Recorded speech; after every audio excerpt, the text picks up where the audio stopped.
partenaire donc de Tous Ensemble à l'OEA, 4-5 juillet, ce sera montage à faire avec bien sûr les amis de Jean-Marie Staes. Je suis en compagnie de Jean d'Artigues. Jean, en quelques mots, est-ce que vous pouvez nous rappeler ce qu'est cette maladie appelée la maladie de Charcot?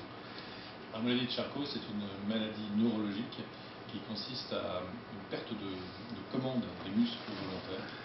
Donc c'est une maladie qu'on appelle neurodégénérative, avec une évolution progressive qui conduit à une paralysie complète de l'ensemble des muscles volontaires, y compris les muscles respiratoires. Alors quels sont les symptômes et s'ils existent, à partir de quand on peut les découvrir? Les symptômes en fait peuvent se manifester soit au niveau des jambes, des bras, de la gorge, et on a effectivement des faiblesses dans certains muscles, une incapacité à se servir de certains muscles qui doivent alerter. Voilà, c'est un des signes. Après, il y a de multiples facteurs que les médecins peuvent détecter, mais personnellement, voilà, c'est comme ça qu'on repère une anomalie qui conduit ensuite effectivement à un diagnostic définitif. Jean, est-ce que c'est une maladie malheureusement trop méconnue aujourd'hui?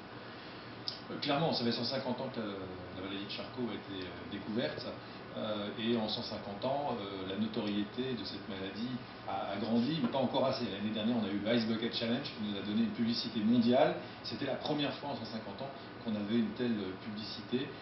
Donc on poursuit sur cette vague aujourd'hui.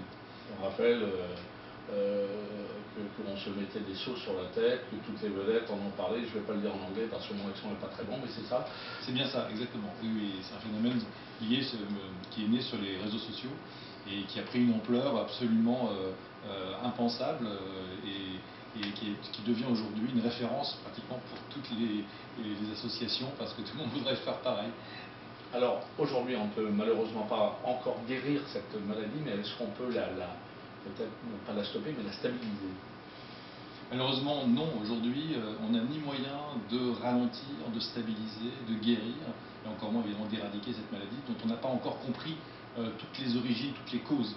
Donc c'est le problème. Et donc pas de traitement aujourd'hui, quasiment pas. Il y a un vague ralentisseur qui existe aujourd'hui, mais très insuffisant par rapport effectivement à la course folle à laquelle sont confrontés les malades.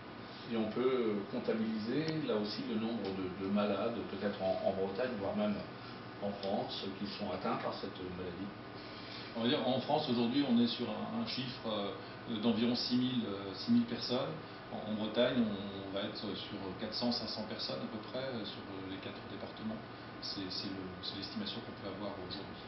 Alors le fait de se regrouper par association, vous représentez pour les malades, pour les familles, c'est quelque chose certainement très important.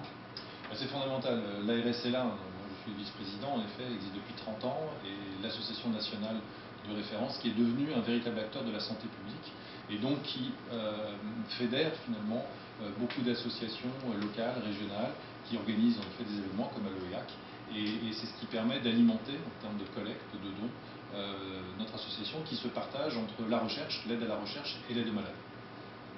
Bon, très bien. Je crois que je dirais rien de plus. Si, parce que je peux faire peut-être